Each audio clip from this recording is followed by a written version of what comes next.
وصفتنا النهارده هي القرص الطرية أو القرص الفلاحي. هنعملها بطريقة بسيطة ومكونات موجودة في كل بيت. هقولكوا ازاي التسوية المضمونة اللي تخليها معاكوا طرية وهشة جدا. شايفين ازاي طرية وهشة جدا، وكمان هقولكوا على السر من أسرار إن العجوة معاكي تطلع طرية وطعمها حلو قوي. أول حاجة معايا معلقة كبيرة خميرة، وبحط عليها معلقة سكر، كمان بحط عليها نص كوباية لبن. اللبن ده دافي، وهنسيبهم نقلبهم كده مع بعض كويس جدا واسيبهم على جنب علشان الخميرة تتفاعل. بعد كده معايا كيلو دقيق وعليه رشة صغيرة جدا ملح، 3 معالق كبيرة سكر و3 معالق كبيرة سمسم. السمسم ده بقى انا محمصاه، لازم اديله تشويحة كده على النار. بعد كده هنزل الدقيق، سواء بقى في العجينة او تعجنيها بايدك، هي اصلا القرص مش بتاخد عجن كتير. هنزل كل كمية الدقيق اللي معايا، وبعدين هحط عليهم كوباية سمنة او زبدة، او ممكن نص سمنة على نص زيت. كمان هضيف لها معلقتين كبار قشطة. القشطة بتخليها اغنى وبتديها طعم حلو قوي، بتبقى حلوة. وده كان شكل الخميرة بعد ما تفاعلت. هنزل بيها على العجين وهديها تقليبة كده مع بعض. بعد كده هنعجن العجينة بتاعتنا دي بلبن رايب. هي تقريبا كيلو دقيق اخد معايا كوباية ونص لبن رايب، وبيختلف من نوع دقيق للتاني. كمان لو مش متوفر عندك لبن رايب تقدري تستخدمي حليب عادي، وبس تدفيه شوية وتحط عليه معلقة صغيرة خل. تسيبيهم كده الاول، هتلاقيه بقى زي اللبن الرايب، هتيجي نفس النتيجة. وزي ما قلت لكم احنا مش هنعجن فيها كتير، مجرد بس العجينة تتلم كده وتبقى طرية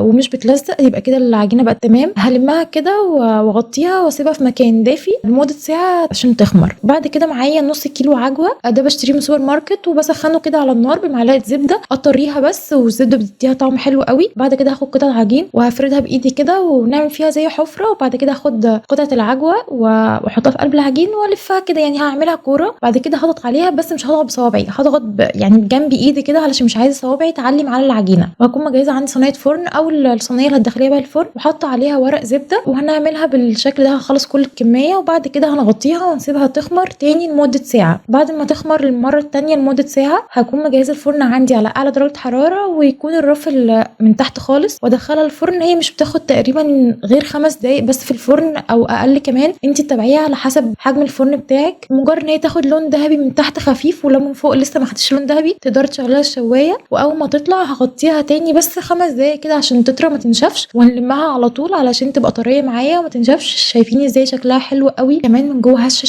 شايفين ازاي طبقات من جوه مش معجنه في بعضها، تسويتها مظبوطه. العجينه كمان حلوه قوي، كانت هشه وطريه. كمان تقدري تحشيها جبنه، تبقى حلوه قوي مع كوبايه شاي. طبعا احنا الجو ده على طول بيفكرنا بالقرص الطريه.